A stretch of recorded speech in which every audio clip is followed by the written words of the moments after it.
This is Library Nerds with Words, the podcast that gives you the word on all the cool, nerdy happenings at Peter White Public Library and the library universe beyond. From books and concerts to search engines and story times, the library nerds are in and ready to show you that being a nerd can be cool. Get ready, get set, get nerdy.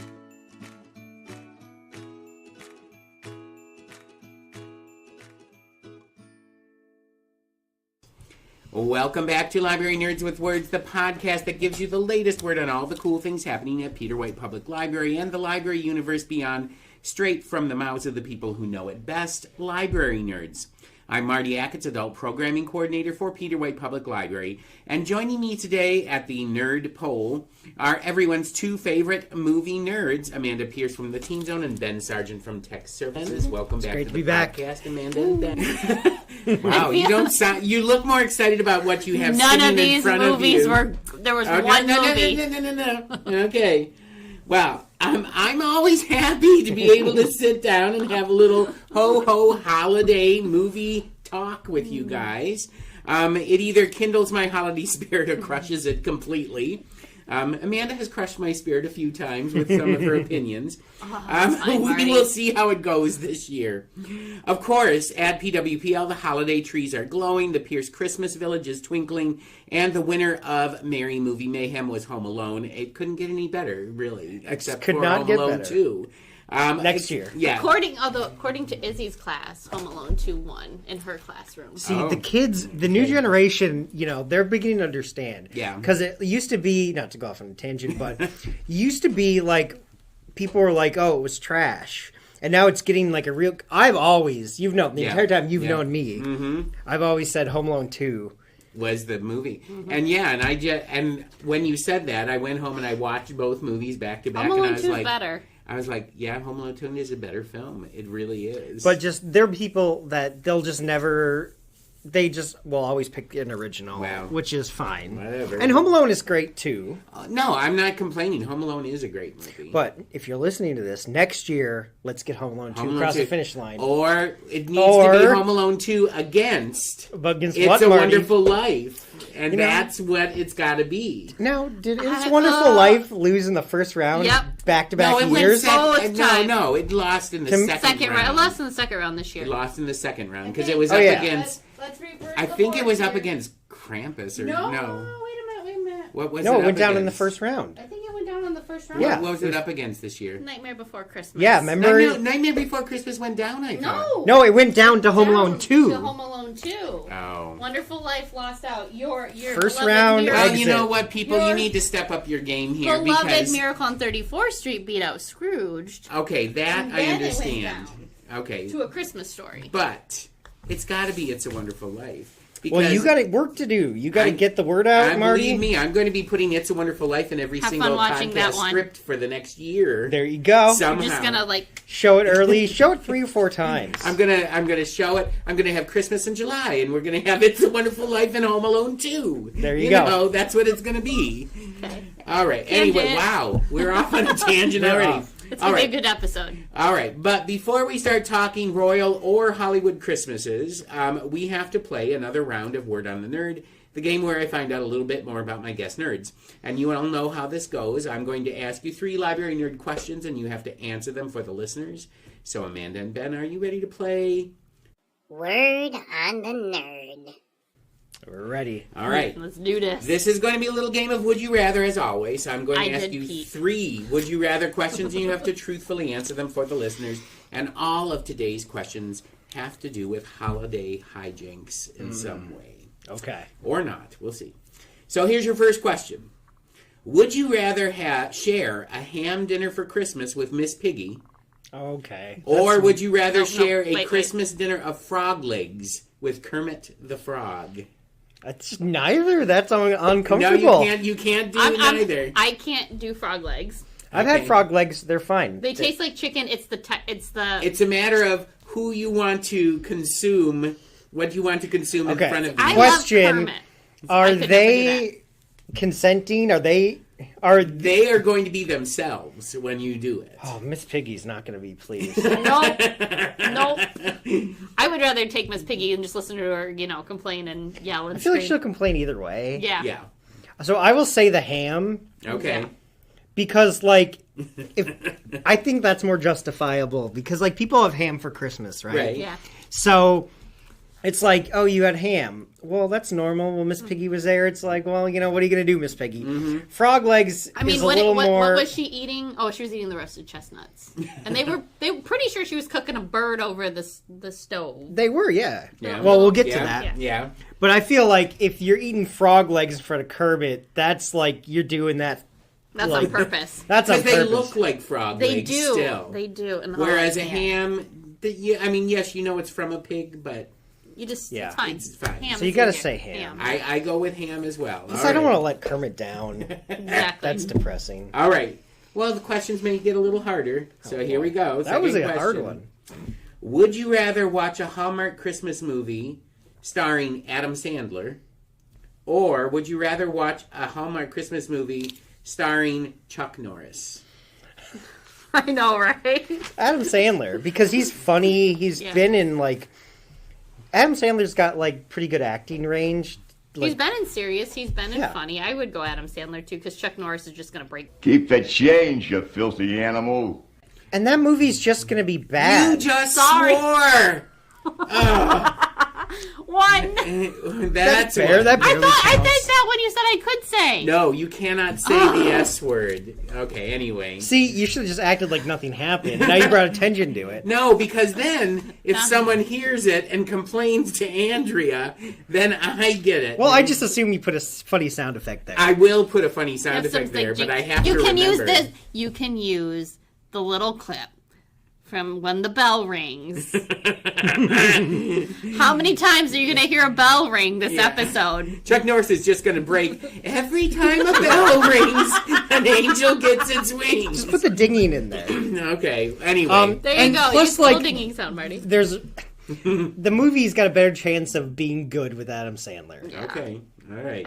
Don't you agree? I do agree. How Adam old Sandler. is Chuck Norris now? He's like in his 70s. Yeah, He's gotta be older he's than good- that. He's pushing 80. yeah, he's got to be older than that. Well, I've here's never the- bought into the Chuck Norris Well, hype. here's I the don't thing. care. I was really surprised. Adam Sandler. I mean, he made 8 Crazy Days. That Nights. Nights. Yeah. Pardon me. But he has not made a Christmas movie ever, which surprises me. I thought that he would have. Well, he is Jewish, Yeah. so he doesn't I know, sell, but- I mean, he's got his Hanukkah song. He's got the that- Hanukkah He does movie. have Which the I have Hanukkah not song. heard the Hanukkah song on the radio yet this year. No?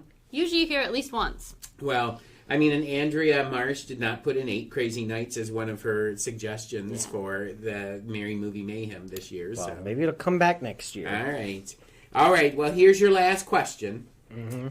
Would you rather have Tim Allen Santa deliver your Christmas presents, or would you rather have Richard Attenborough Santa deliver your Christmas presents? I'm going the Tim Allen one. to Tim Allen. Yeah. No, I'm gonna say Richard Attenborough for sure. He's way more Santa. I mean, obviously Tim Allen, Santa Claus, right? Mm-hmm. But I'm saying, if you were to just like put these two dudes in the street and be like, who looks like Santa? He looks like Santa without trying to look like Santa. Without trying to look like Like you see Jurassic Park and you're like, well, Santa's in Costa Rica. You know what I mean? So it's Yeah. like that, is. Yeah. But both are good choices. And see, and I want the Scott Calvin because I want the cynical one right after he fell off the roof and he's like forced to do this before he becomes Santa. Who are like the worst Santas in cinema history? Oh my gosh, that would be a really difficult. Got Billy one. Bob. You got Billy Bob Thornton, but I- he see- was not meant to be a good No. Santa. He was bad Santa. First off, I feel like next year we should do that movie. I haven't watched that one in years. Dude, Lauren Graham in that movie. I'm just saying. But I think for like worst Santa, I mean, not even like worse, but like just A bad Santa? the Santa from the first Home Alone, the one that gives Kevin Oh, Tic the Tacs. Tic Tac. Oh, yeah, that was pretty bad. Very good. Go, kid. Don't ruin your appetite. Because he's in his car. And he's like his like Everybody needs- beater. Yeah, I'm out of candy canes. Here. You gotta have something. The elf took the candy cans to her boyfriend. Yeah. Yeah. All right. Well, those were actually fairly easy questions this Yeah, time. that was smooth, Marty. All right. Well, that's the end of the holiday edition of Word on the Nerd. with Ben from Tech Services and Amanda from the Teen Zone. And now it has come to the time where we talk movies. In particular, if you haven't guessed it already, we are focusing on a new crop of holiday films selected by Amanda, Ben, and myself, just in time for your holiday viewing pleasure or not. So why don't we get into the word? All right, Amanda and Ben, it is time to get our Ghosts of Christmas on, and we'll talk about what Amanda has brought for us to try. I brought tiramisu. And it looks lovely. Oh, I got to get a picture before you cut it. Yeah. I don't know how well it's going to cut, but... Well, you know what? I'm still... So my 2025 New Year's resolution is to learn tiramisu. So every month I'm going to make a tiramisu, but like to the point where I'm going to make one every month? Yep, I'll make one every month. But there's many variations. I was going to say the same one every month? No, like the variations. But my goal is by the end of 2025 to be able to make my own ladyfingers. Oh, boy. I know, it's a big one. Because they're not easy to make. No. So. All right. But this is just a traditional one. So. It looks delicious. Are we going to do it right now? Yeah, we can cut a little piece. I'm not going to take a big piece because, I'll take a small one. I have not had lunch yet. Yeah, I'll take a small one because I don't want my insulin thing going crazy. Yeah, we'll just do small pieces because Ben said he doesn't like coffee. I don't like coffee in dessert form. Oh, so this is... Yeah, should we force you to try this? I'm going to try a little bit. Piece. Yeah. Okay, all right. This isn't not like some messed up cheese. I'm all about having your back when it comes solidarity, to right, Marty? That's right. She probably snuck in weird cheese and a pickle in here somewhere. No, I would not do that. Well, I feel like you would do that. No, that's a lie. But I'm not saying you did do it this time. Do it. No, that one went upside down. It's like, we're going to try pickled tiramisu today. Oh, God, no. That would be awful. It was pretty good, Mando. Yeah, that sounds good. David did not like the cream. The kids don't like it. Why? It's really good. Okay, this gets a thumbs up from me. Okay. Oh, yeah. Really good. I can make this every month. Mm-hmm. Well, there's a limoncello version I want to make. Oh, dude, let's go. That sounds really good. As you sit here listening to us spoon it into our mouths.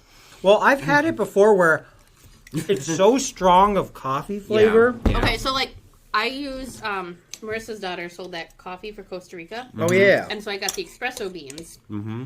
And then I used my homemade Kahlua for the little bit that you put in there. So it's not like...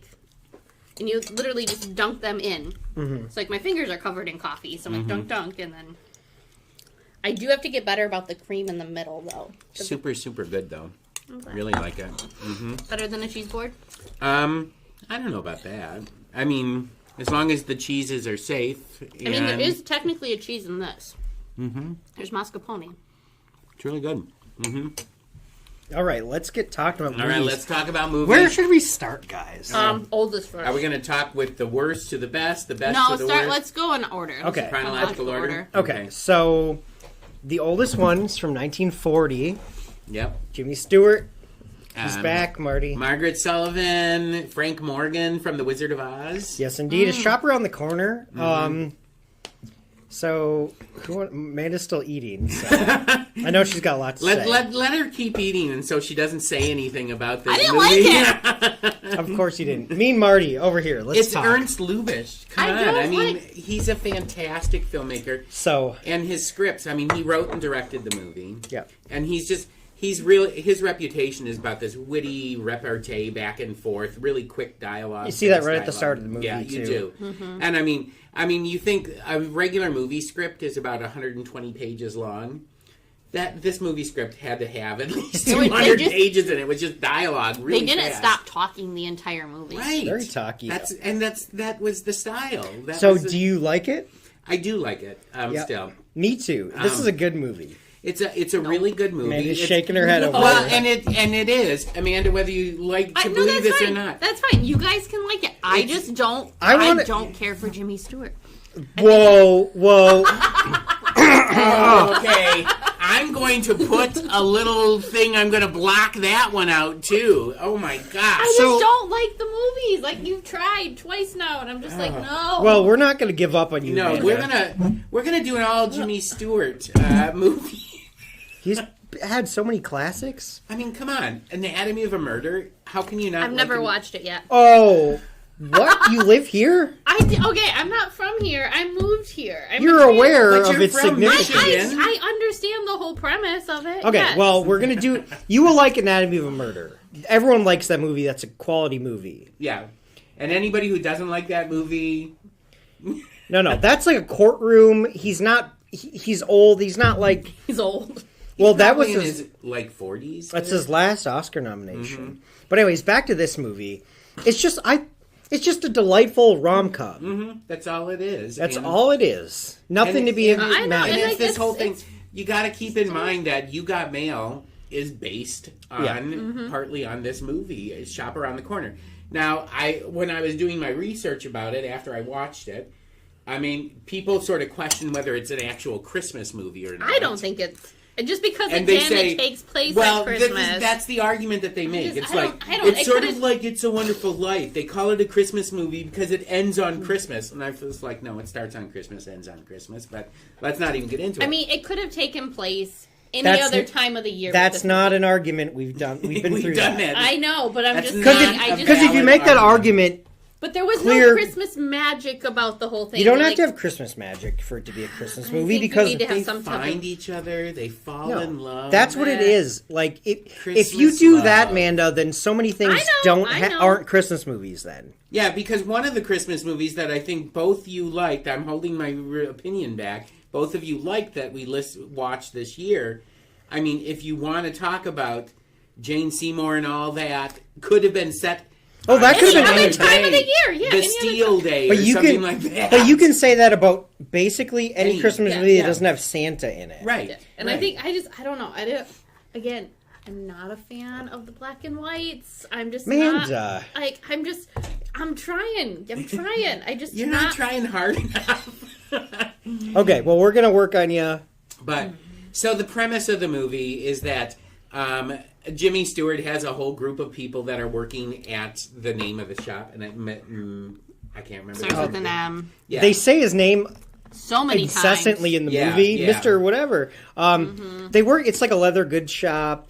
Yeah, and sell Jimmy jewelry Stewart's boxes. been working there forever. He's the longest serving. Oh, this is supposed to take place in Really? Budapest, by the way. Yeah, Yeah, it's that- so weird. Why? And they're all speaking English. That's because it's based on a Hungarian play. Right, and Yeah. Frank Morgan plays the boss, and Frank Morgan's fantastic in it, I think.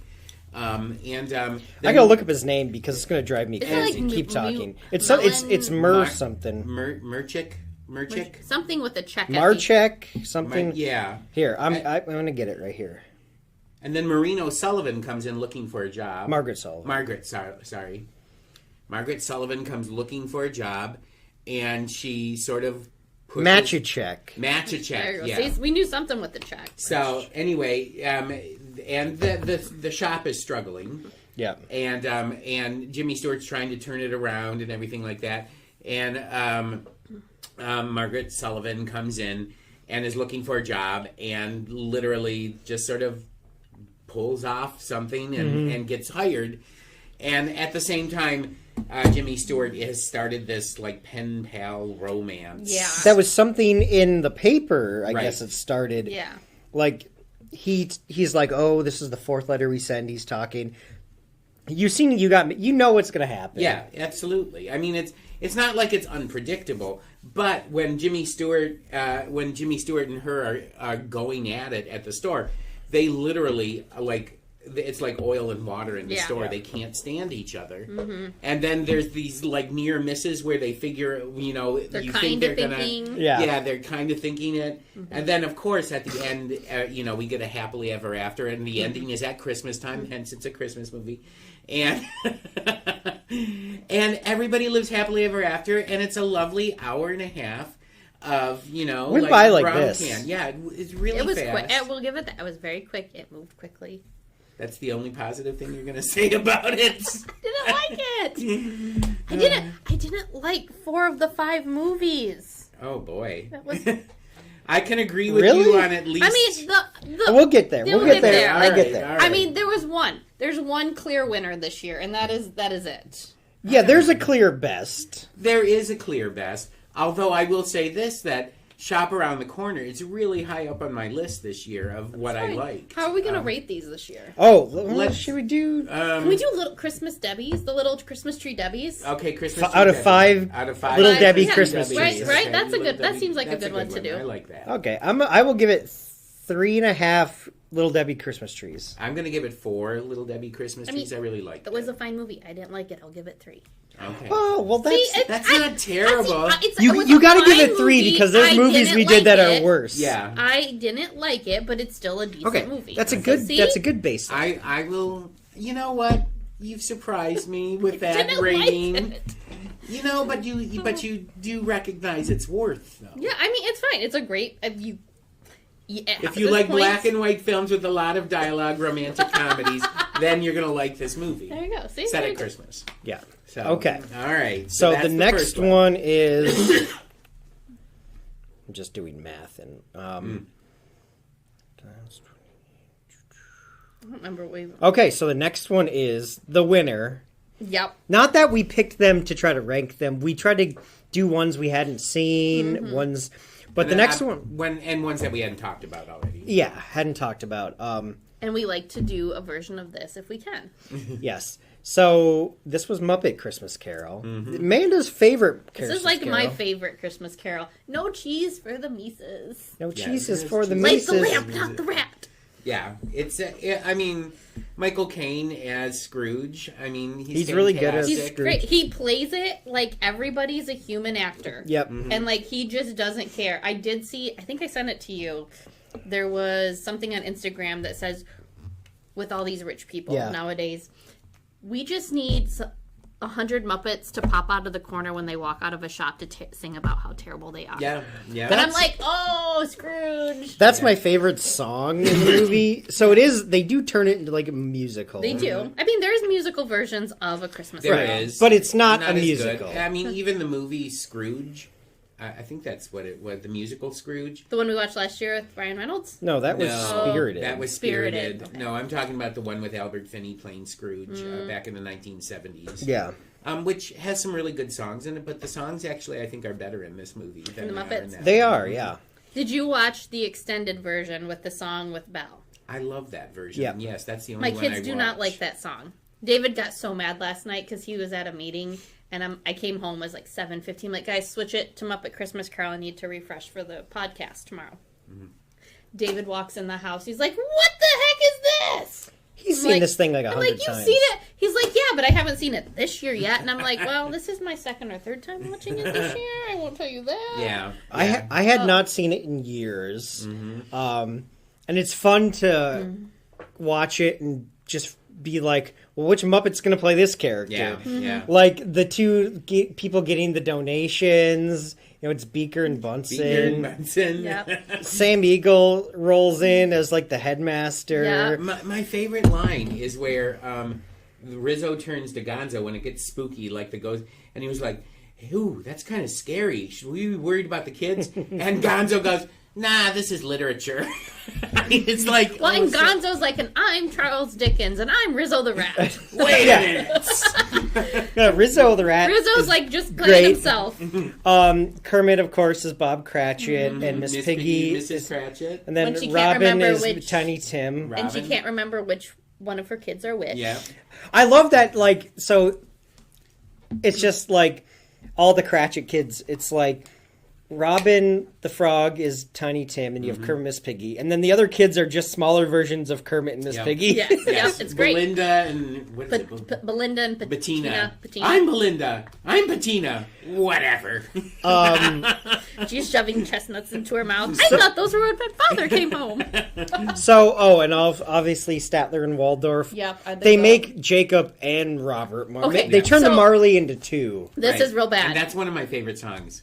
My kids have only watched that one for like years growing up, like the Muppet Yeah. Christmas Carol. They always thought it was two people No. until they saw a Christmas Carol at an immune. They're like, it's one person? They're like, "Where's his brother?" Yeah. Like, Yeah. sorry guys. Yeah. No, they just were like, they were convinced. They're like, Statler and Waldorf need to play this They role. do. They we'll had just make to. two. It They was- had it to. was And so Fozzie good. played Fozziewig. Fozziewig. Fezziwig. And then Animal was in there just doing The- whatever. Doing the animal The cowbell. thing. Yeah. And he looks so mad. Yeah, it's just a really, really good version. Yeah. I think it's really good simply because Michael Caine makes that choice of playing it very straight. Yep. You know, he doesn't do all the yucky, Muppet stuff that you see other actors do. Yeah. You know, he plays it like he's playing King Lear or something, and that's it's really good. that's what he said he was going to do with the role, and that's what made to me. Him as Scrooge makes the movie, and it does, for sure. Have you seen the bloopers for it? Yes, no, I haven't. Oh, I so have. good. They're great. There's one, the big Ghost of Christmas Present. He walks into something. He's walking down and he's singing, there is the seas, and he takes his hand out and he goes like that, and he literally knocks Michael Caine right in the face. He's like, whoa. I love that ghost. Yeah.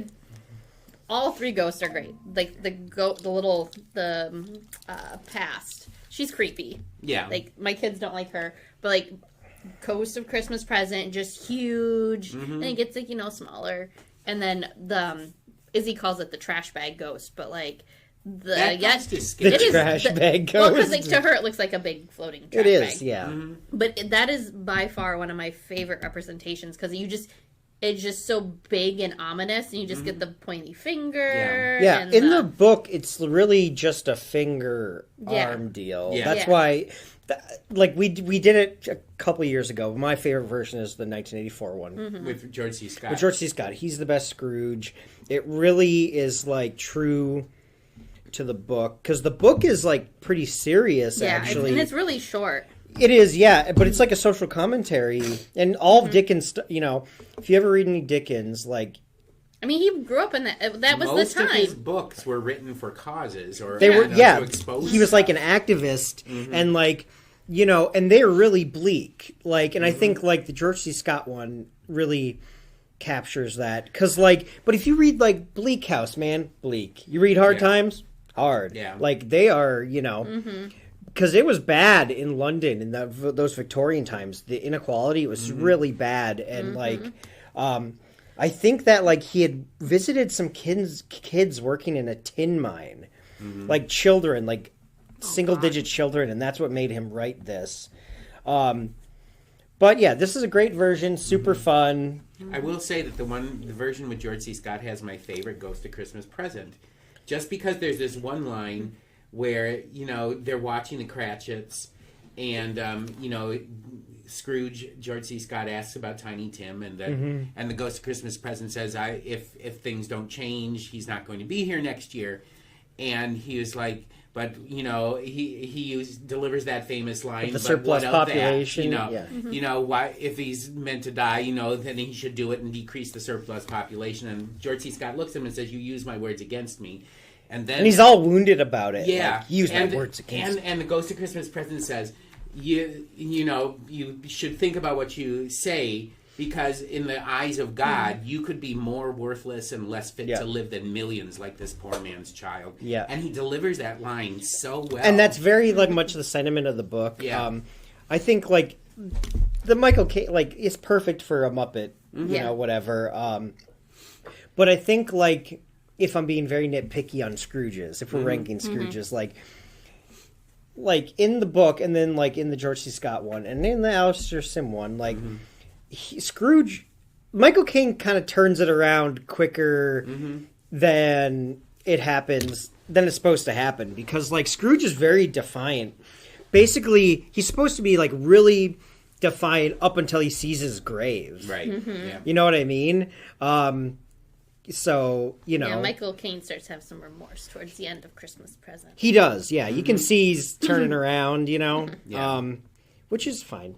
Well, it is a kid's movie. That's what I'm saying. One of the things I want to do eventually in my life is to go to Shrewsbury, where they made the George C. Scott version, and I want to go to the graveyard, because they never took away that It's great still there. song, that's the cool. Scrooge that they filmed that up. They just left it there. So I want to go there and be where George C. Scott was doing his scene. I think that'd be fantastic. My favorite scene in any Christmas Carol is, and the George C. Scott one does it the best, but I like this version too. He wakes up, it's Christmas morning, he goes to the window, sees the little kid, and he's like, what day is it? And it's it's Christmas, and he's like, oh, I didn't miss it, and then where he starts saying what a wonderful boy. Like, it's a pleasure to talk to him. Like, go to the poultry shop and find the prize. Is that Alistair Sim that does it? Is that the version you're talking about? No, George C. Scott does it. Does it? But Okay. but that's how it is in the book, and like that's in the Alistair Sim one too. But I just love that scene where he goes out the window, sees the boy passing, asks what day it is so hyped that it's Christmas, and says, "Go down to the poultry shop. You know the prize turkey and the one that's as big as me. Buy it, bring it to the Cratchits." In the George C. Scott one, that turkey is like immense, this big. Yeah, it's you know, I mean, if I were to rank the Christmas carols, Muppet Christmas Carol would be right up there. George C. Scott probably beats it out by a nose for me. But it's hard to compare because they're doing different things. Very different like things. they're meant for different ages, right? And it's like when we watched Spirited last year. That was I love that. That we watched that again this year. It's a great take on A Christmas Carol, and we started the Good Day song. Just cracks me up every time. and the surprise of who he really is at the end of the movie. You know, you find out that I'm not going to ruin it for people, but it's a great version. So I think there's just all these different versions, and they're all meant for different ages. But I'm going to give A Muppet Christmas Carol 5. Oh, I'm going to give it Debbie's. 5 easily. Yeah. I'm going to give it 4.5. Okay. Are you reserving your 5 for something else? No, nothing's getting 5. Okay, I was like, okay. Or our next movie. Oh, God. Okay, go ahead. So, just some background. We were kicking around ideas on what the movie should be. And I was like, we should do a Hallmark movie. I'll just say Amanda was against this. Well, you were fine with doing a Hallmark movie. Yeah, but I still don't like them. But you watched, like, the Netflix ones. Oh, God, I watched the Netflix. We should have watched the Netflix ones. No, Marty, they were better. Well, I'm just saying, like, you've watched that sort of sentimental type whatever. And I've never seen a Hallmark Christmas movie, but they are wildly popular. So we did some research to try to find, like, what's the best one? And this was, like, ranked high on all the lists I saw. It's 2014. It's got Lacey Chabert. A Royal Christmas. Yeah. And I'm just like, what is this about? Like, I'm going in. It's like one of the most #1 rated Hallmark movies. Yeah. It's a classic. Like, you know. Except for Hallmark, no longer allows. Depending on how you define classic. Well, okay, but now we're just okay. also talking about, like, Lacey Chabert started doing this back with 14. Yeah. And it's now 2024, and guess who's no longer making Hallmark movies is now switched to Netflix Christmas That's because movies. Hallmark dumped her because they said she was too old. It's like, are you crazy? She's our age. She's like 40. Yeah. Well, a lot of the actors, they go in between, like, Netflix and this. And Lifetime was doing them for a while, too. Who's got what's her names right now?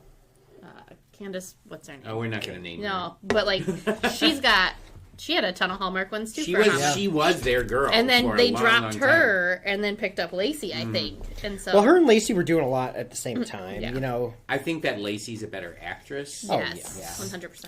She's Gretchen Wieners. None for Gretchen Wieners.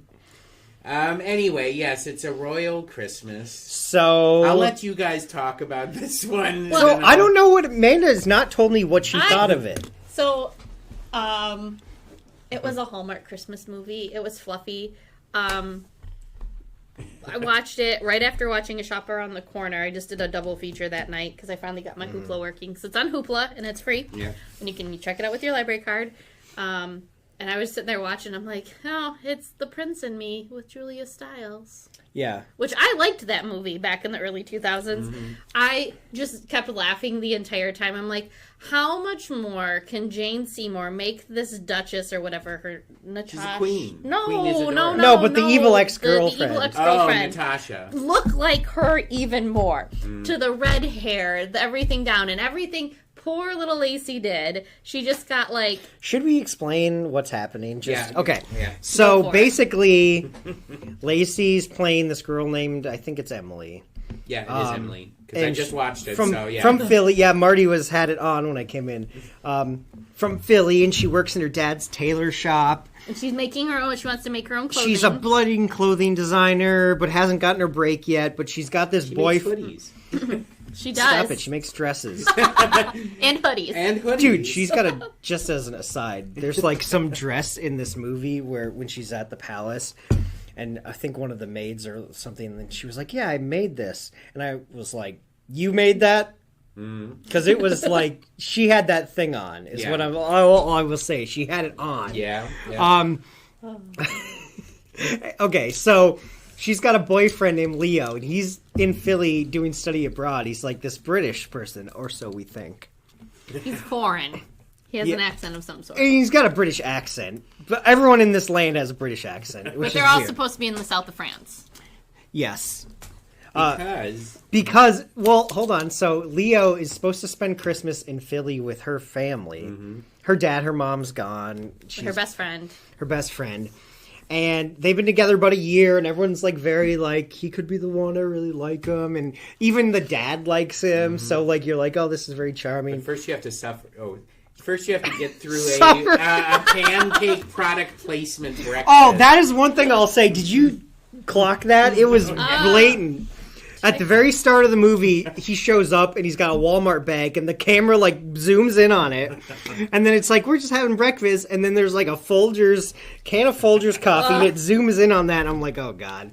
The whole thing is very TV. Yes. Because it was like. So Leo is like, yeah, I'm excited to do Christmas here, but then he gets a phone call and there's some family emergency, and he's like, well, actually I gotta go home, but you should come with me. And he tells her at dinner. Well, they set up this dinner, and she's afraid he's going to break up with her. And then he is like, listen, I've got news. And she's like, oh my God, you're going to break up with me? And he's like, no. I'm a prince. I'm actually a prince. And she's like... Prince Leopold, blah, blah, blah, blah, blah, blah, blah. Yeah, like 8 names of Credonia. Credonia, come on. It's like, It's supposed to be like Monaco. Yeah. I know, but still. South of France. Credonia? Whatever. Marty. Everybody in the south of France, in Credonia, has an English accent. Yep, all of them British. So anyways, she's like, oh, she takes the news pretty well, actually. And she's like, yeah, so they go to Credonia. And they just, okay, so Jane Seymour's the queen. Keep the change, you filthy animal. She is... Sorry. Second one. You can't say... Keep the change, you filthy animal. Okay, I'm going to leave that in. Please, that's as far as we go. Jeez, okay. Like, what? So I can't actually... So I can't actually... Angry. I can't say what Jane Seymour was then. Yeah, it begins with a B, ends with an H, and has an ITC in the middle of it. She was... I'm talking aggressively... Like, she, right off the bat, came swinging for this poor girl. Yeah. Like, I will say that. Because she is like, my son is not married a commoner, blah, blah. So she's out to sabotage this. So she arranges... Because they're there for like a week, it seems like. She even puts her in the furthest bedroom. With a view of the cemetery. Yeah, with the view of the cemetery. And she is being a champ. She is taking it like a champ. She's like, oh, that's great. She makes Lacey, Emily, makes friends with all like it's very upstairs, downstairs. Yeah. Like makes friends with the butlers and the maids and all that. And we have to say that I think it's Victor, the name of the main butler. the Yeah. main butler. The main butler is very, very close to Queen Isadora. Calls her Isadora. Well, no. Well, we don't know To that. the end. Yeah, but yeah. there's something, that they have a very strong bond. Yes. You know? Oh, one other thing, when Emily comes, she gives her a snow globe. Yeah. And it's like a Philadelphia tourist snow globe, Yeah. because the first thing she says is like, the bell is broken. And she's like, well, that's the Liberty Bell. And what is this bald man with glasses? It's Benjamin Franklin. And it's Yeah, like, it was one thing. And then, like, of course, Emily becomes loved by the community. I'll and love the her. little girl. Yeah. the orphan. There's an orphan There's in an this, orphan. people. Who gets Yeah. adopted by, like, a when you duchess or see something. the orphan, I mean, the first time I was watching it this morning, the first time I've ever seen it, the orphan comes up and I'm like, oh my god, they're gonna have an orphan be adopted I know. in this movie. I was like, You know it. Come on. I'm like giving myself boluses because of all the sugar I'm being fed. There is no... I mean, that is what a Hallmark... Yeah. And of course, it's got, like, the happily ever after. There is no surprises. No. Oh, we got to point out, so there's like an evil it's like Baroness whatever, Duchess what, it don't matter. They grew up as best They- friends. And that's who the queen wants him to end up with. And they've been betrothed since they were like babies. She's They're not an exact replica of the queen. She is down to like so looks hot. and everything. Yeah. She is like, I'm just like, damn, okay, Natasha. Her name's Natasha. She even sounds evil. So they're trying this, but then like there's a big blow up, and she gets Emily gets some of the maids fired because she's like fraternizing with them. She was making a Philly cheesesteak in the kitchen at and the the ball. queen comes in and says, "Oh, you're taking care of yourselves." It's not. It's a hoagie, not a cheesesteak. Oh, it was a hoagie. Yeah. I don't want people from Philly to get With offended. mutton. It was mutton. Well, she was like, "We'll leave that off." No, she left the jelly off. She put the mutton. Oh, the on. jellied eels or whatever it was. Yeah. Anyways, so basically, Oh, and she even gave her the ugliest dress to wear to the ball. yeah, but she altered altered that and turned it into the. she had that thing on too. Yeah. And then it all. So basically, on Christmas Eve, there's a big ball, and finally, Jane Seymour is just like broken her, and she goes home like. And she's like, "This isn't gonna work." And the guy he does propose. He does propose, and she says no. She says, "No, this isn't gonna work. You know, your mom sucks." And then Jane Seymour realizes it's the Grinch moment, and her heart grows 3 sizes, and they go get her. And even like the evil ex-girlfriend is like, "No, you should definitely be with her." And everyone, that's what okay. Everything worked out for everybody. Yep. 100%. Of the time for every single person who was in the movie. And they get married at the end, and I have to say, first time watching any movie like this, it's pretty good.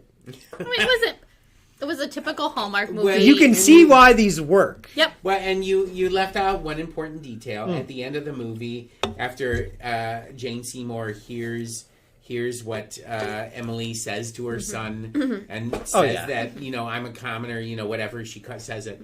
And you find out that Queen Isadora, as a young woman, was in love with a commoner who ends up being like the head of the household. The staff. Victor, her butler that you see all day long. In fact, there's one line in it where Jane Seymour says, it's talks about her son's heartbreak. And he says something like, "Hasn't this palace seen enough heartbreak?" Yeah. I know. And so you're like, okay, well, whatever. I mean, it's a typical. It is here's my question. Rom-commy made for TV Here's my movie. question. Okay. Do we overlook its predictability? Everything that it. Well, I'd say that's a feature, it's a Hallmark movie. That's a feature, not a bug of these. Yeah, that's for like sure. the whole thing with Hallmark movies. Okay, I'm just even getting that on because we're going to get to another movie. Because I will say I did watch her newest Christmas movie, Hot Frosty. It was Gretchen Who's Wieners Lacey falls Chabert. in love with Ted from Schitt's Creek, and Craig Robinson from The Office was the cop. So predictable, so ridiculous, but it works. Okay. And that's her newest one on Netflix. I'm just saying because I guess what I'm saying is I but they do not call attention. do I have to overlook?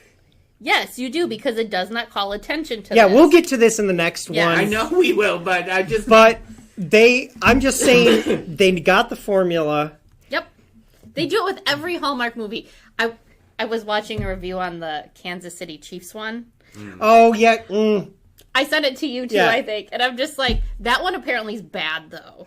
Because they're just trying, it's all it is one big product placement for the Chiefs, and people can't even get through it because all it is literally every time they turn around, there's here's my family shop. We sell Chiefs stuff. And so that one Hallmark took too far apparently.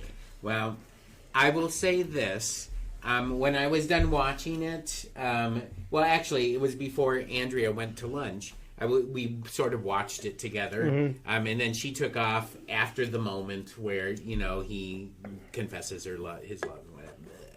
Anyway, I was sitting there, and here's my moment of truth. Here's my truth. I looked at it and I said, I started watching this movie and I wanted to hate it, and I don't hate it. See?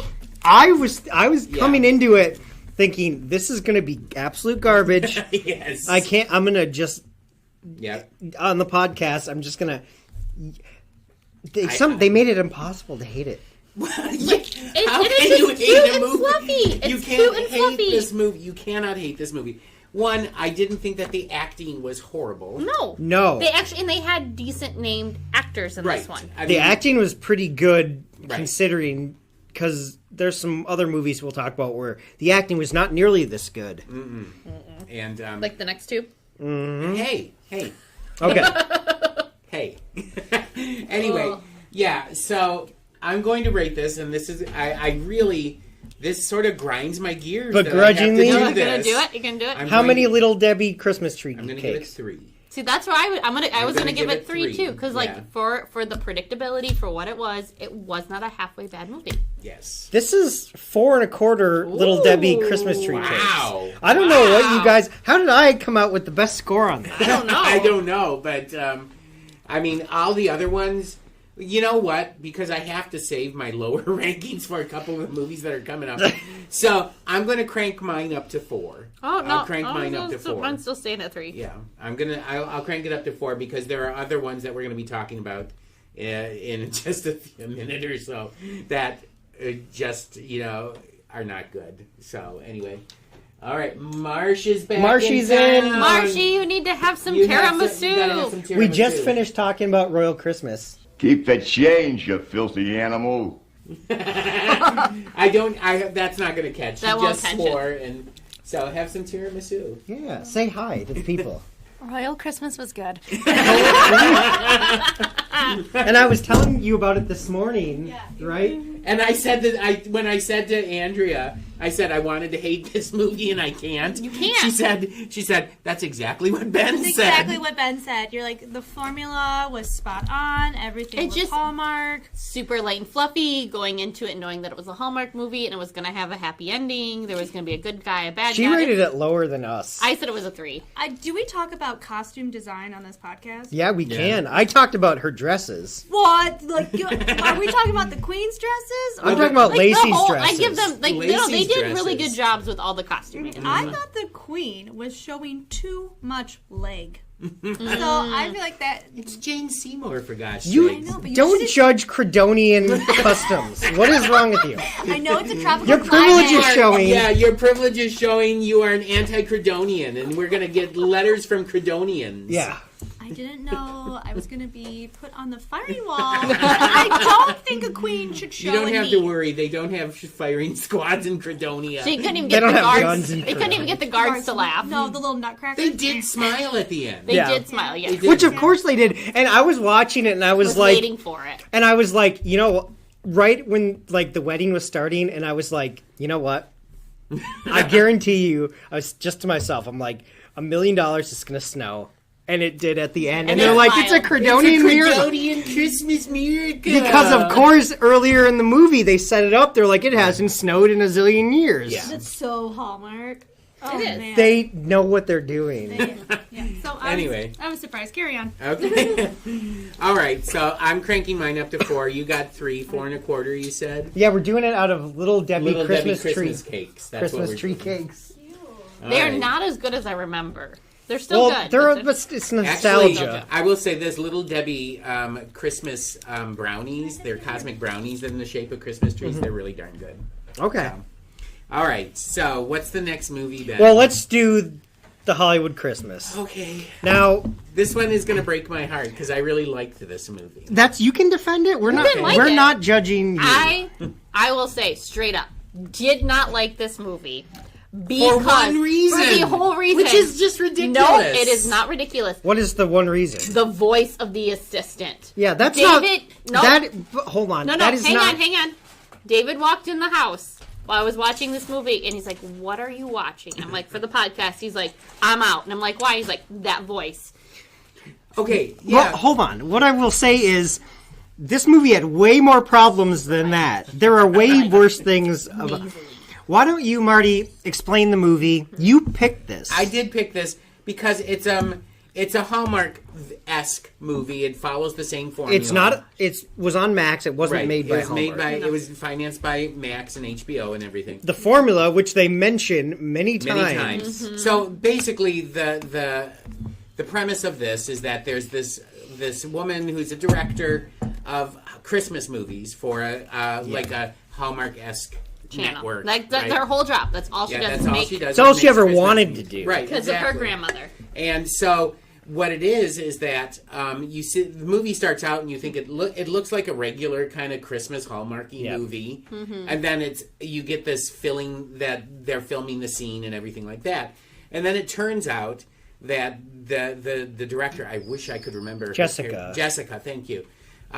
The network executive has come in, and an accountant. Of course, he's really good looking and hot, and says, "Oh, by the way." After a bunch of misunderstandings of who he is and everything like that, says, "Oh, by the way, we're shutting down the Christmas movie." He's from the studio. Yeah, because there's been this big shakeup, and they've decided to go in another direction, and there's no money in Christmas movies, so this is your last Christmas movie. And she was like, "No, I've got a 4 or 3 movie deal," and he was like, "Oh no, this is new management. We're going to do that."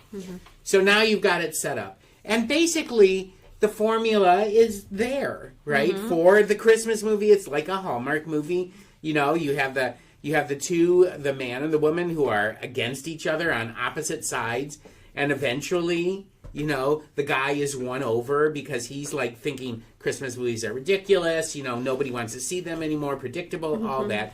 And then you have an assistant, Jessica's assistant, who recognizes that it's a Hallmark movie. What you have set up. She sounds like that. She does, and it's the whole She actually movie. sounds worse than that. She does, and it's the whole movie. And she ruins it because she calls it, she calls it that. So Well, she that's takes... the point of the movie, though. It is, but you don't need to call it out. Okay, hold on. Let's let Marty finish. All right. So He anyway, picked this one. Yeah. So anyway, what happens is they have these clashes, and they're constantly having to cut the budget because they're spending way too much money because Jessica refuses to compromise. She wants everything to be perfect, and that's her major flaw as a character.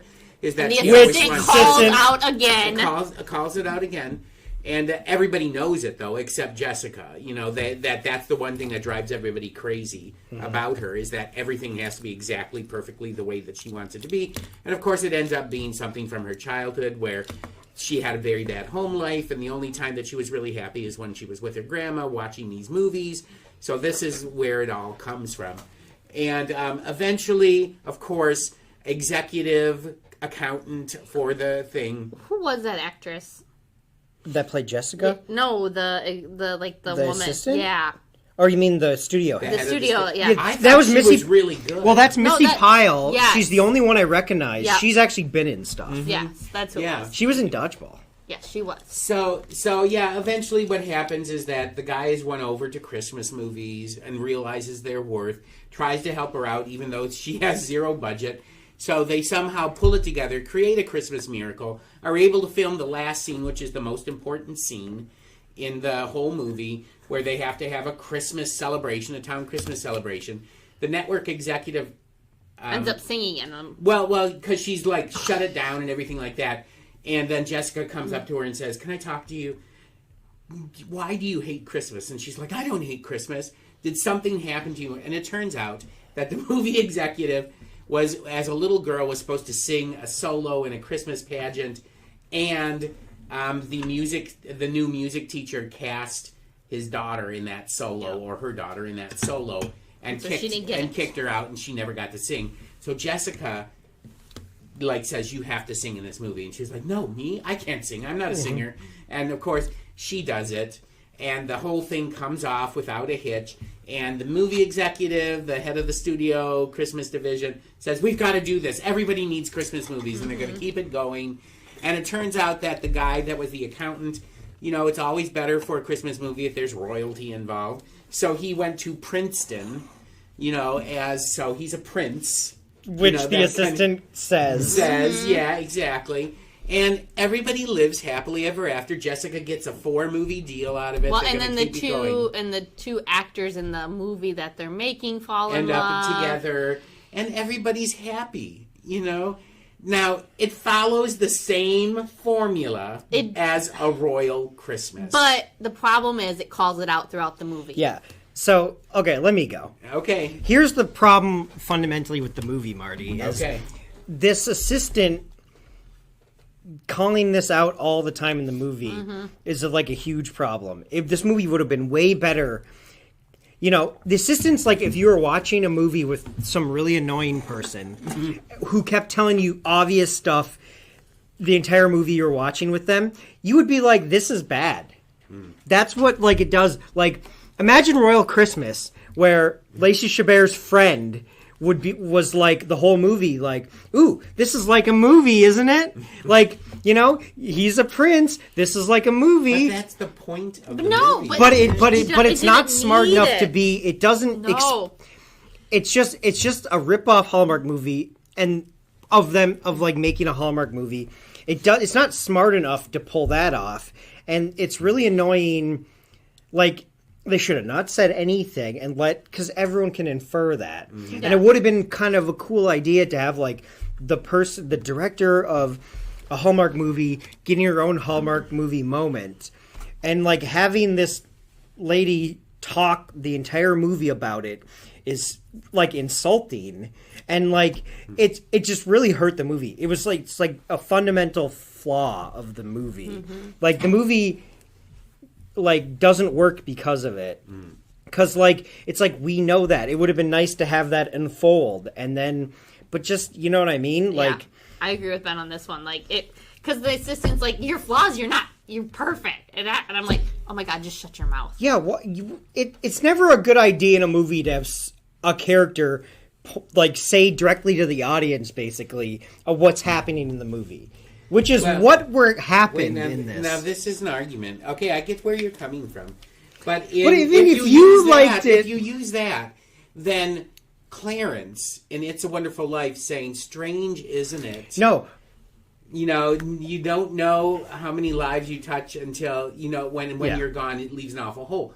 That's a direct thing for the audience. Yes, but Clarence and the angels are able to manipulate the world. They're creating this world. She's not doing anything.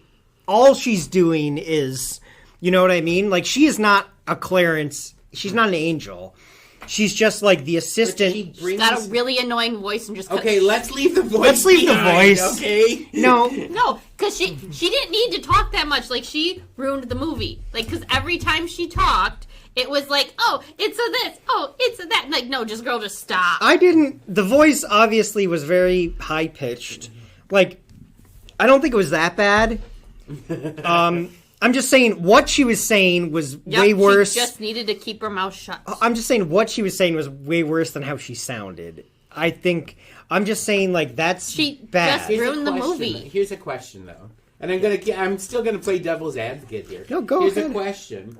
If you were not familiar with Hallmark movies, because there's some people out there who literally aren't, I mean, would her explaining that, you know... you know what? I think so, because there's so many other movies out there that you can infer that from. There's so many other rom-coms. You don't need someone telling you the plot. Yeah, imagine if you just had nothing to do with Christmas, you had a rom-com, but like the main character's friend is like, it's like a rom-com movie. Like, this is, you know what I mean? Like, I just, that as a, I don't even want to say plot device. Here's what I'm just like, but that's a good point, not to interrupt you, but like, I watched this after Royal Christmas, so I saw I watched this one before Royal. So Christmas. I saw the Masters at Work. Okay, Masters of this sort of thing, Oof. Of that genre. That's a wow. Okay, I'm just saying, as far as Hallmark Christmas movies go, okay, this is top tier. Yeah, I watched that, then I watched this like cheap imitation. That's, I don't know, trying to make fun of it. I don't know, but like it didn't work. Trying to make fun of it.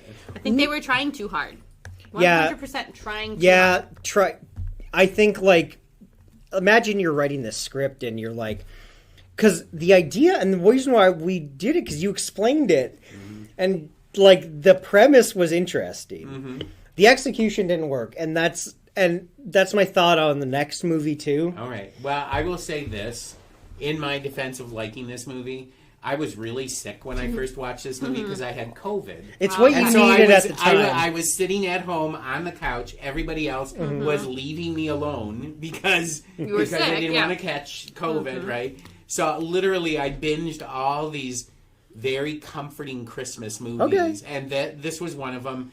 And I liked it The voice didn't bother me. I was also on lots of cold medicine at the time. So there's that sense. But that's a nostalgia thing for me. I'm not nostalgia for being sick, but I'm nostalgia for the fact that this movie made me feel better. Yeah, it made you... I totally get that. Okay. But I'm just saying, watching it healthy for the first time. And after watching Royal Christmas... that actually did influence how I thought, because I had watched, like, what I'd read to be, like, a top-tier Hallmark movie. Then I watched this, and it's like, well, this is not doing it as good. Like, so see, I was real bad. I went straight to Netflix and watched those 2 trashy ones. No. You're not going to get me to watch Hot Frosty next year. I think next year we need to do Hot Frosty. Next year, if we're going to do a ridiculous rom-com, we are going to watch The Merry Gentleman. Because that one, it's like they're trying to save the family bar, and there's Christmas spirit involved. We will talk about it next year. But, anyway. Marty, all right, how many Little W Christmas trees? What did I give a Royal Christmas? You bumped it to 4. You have to bump it to 4. I'm going to give a Hollywood Christmas 3 Christmas cakes. What about you, Ben? 1. Wow, that bad? Because we know what's coming up. Yep. Really? You think that one is worse? You don't know what I'm going to give the next one. All right. This one's going to get a half. A Debbie cake. You guys just, what you're doing is you're taking the Christmas wreath off my door, stomping on it, spitting on it, and ooh. I did not say it. You meant to. I did not say it. You meant to. Coney. You were saying pine coney. Yeah, pine coning it. You're gonna pine cone it. Man already swore in this podcast. Yeah, I did it right off the bat. Yeah. Anyway, okay. So we're gonna leave this classic Christmas movie, A Hollywood Christmas, behind, and we're moving on to our next movie. Our last movie. Our last movie. And maybe least. Was not good. Amanda picked it. I picked this I blame her. Now wait a minute. If you were to say,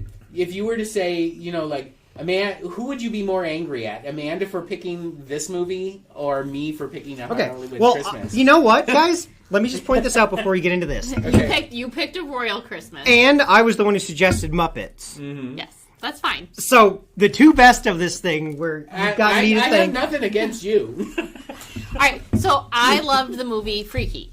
Yeah, we did it for this podcast. We did the podcast. And it was a great movie. Yep. So, they came out with a Christmas horror movie, It's a Wonderful Life. A parody on Marty's favorite Christmas movie, It's a Wonderful Life. So I'm like, still the greatest Christmas movie ever made. We like to do a horror Christmas or something scary Christmas. I'm like, okay, let's watch this one. It was terrible.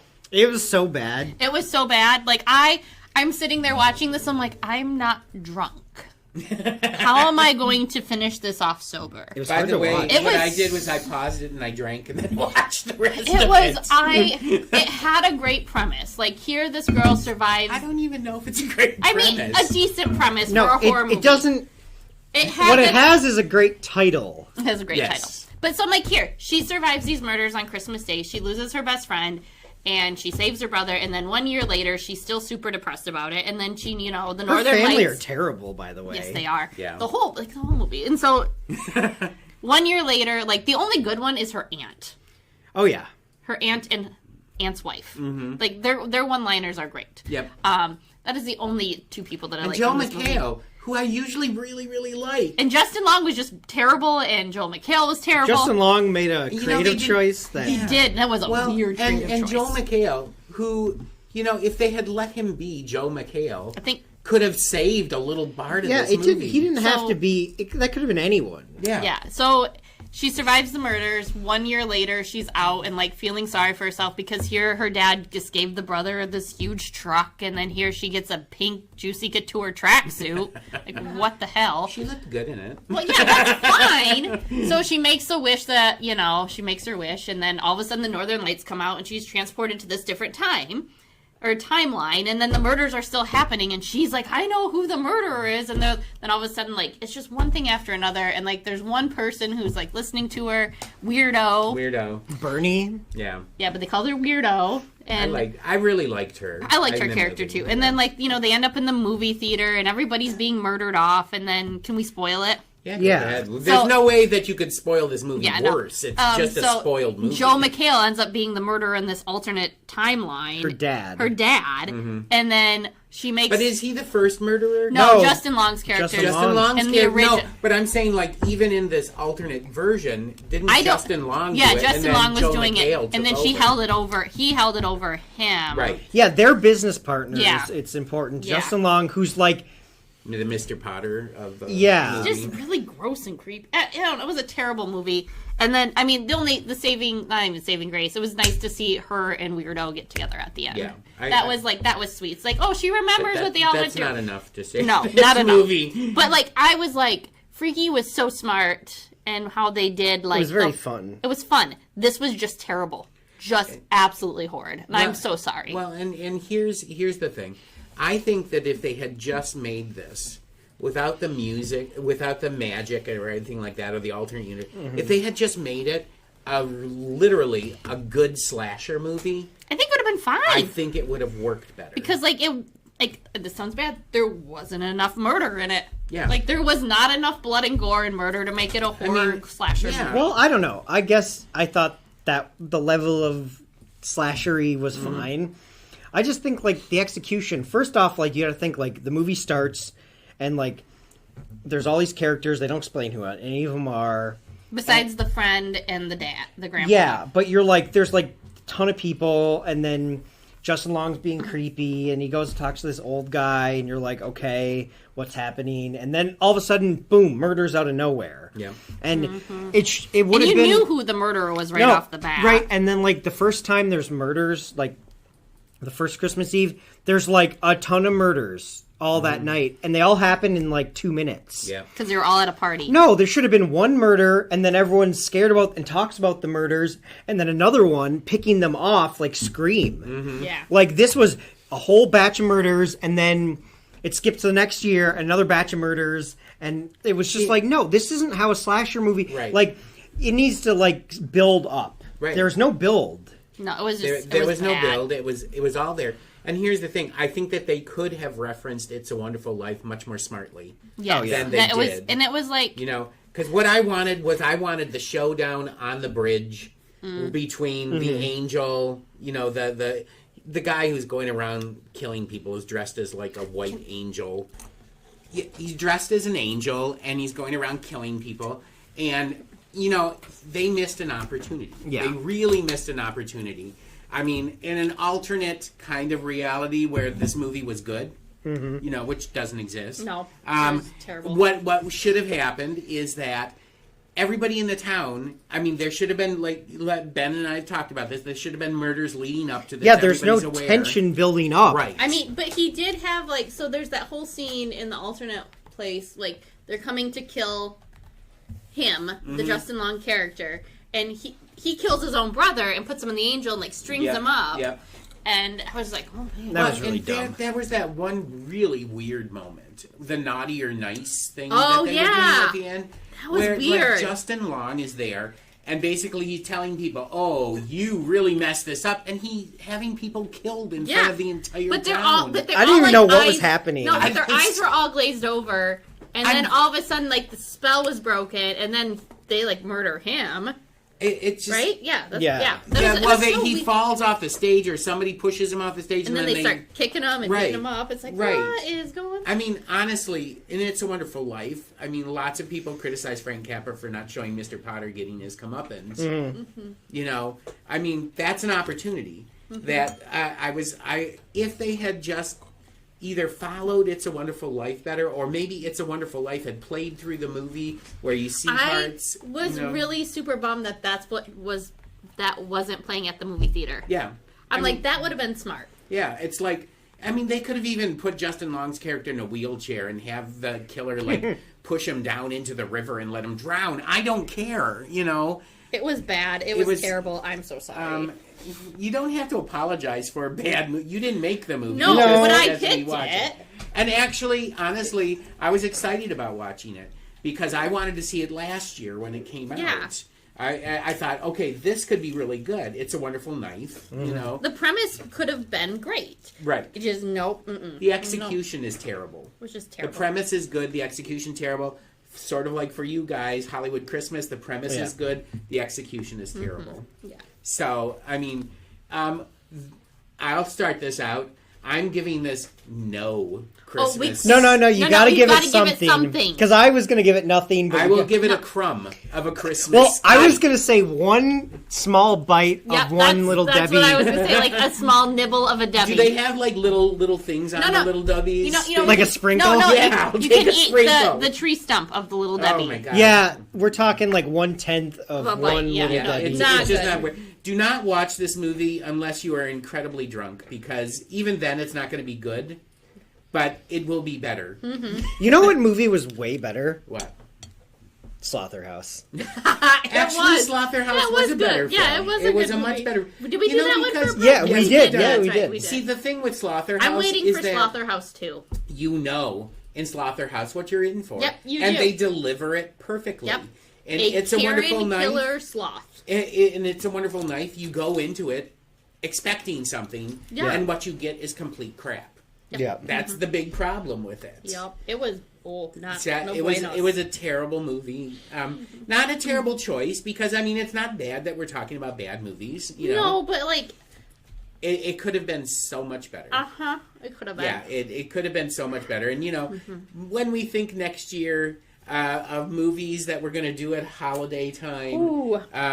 I'm not for another Hallmark movie. No, I'm at fine all. without I don't another want to do that. I Hallmark. don't want to do Hot Frosty, although I know you're going to push for that. No, one. if I'm going to Or push Mary, for the Merry Gentleman. Mary Heck No, yes. guys, hold on. Let me just say this, okay? Okay. When I was downstairs talking about us picking this movies like a month ago, and Steph and Arlette were down there, and they've seen a lot of these. And I was like, oh, we chose Royal Christmas because I looked up and apparently it's the best one. And they were like, oh, if you think that's good, these are better. So I think we should do another Hallmark movie next year. We should do one Who every said year. They're better. Steph and who else? Arlette. Oh. Arlette- So they're both into these? Arlette has seen every one. You know who else is into Hallmark movies? Who? Jodie. The one Jodie Trost who does. Really? She loves She loves Hallmark movies. I feel like could we. probably. I feel like we need to do one every year, and we'll feel good about it. All right. I just don't want to have to do like a full body cleanse of a movie like I had to do with It's a Wonderful Life. A knife. No. We're gonna get the best ones. Okay. Because hey, Well, Royal Christmas. Here next year, I'm going to put a bid in for this movie.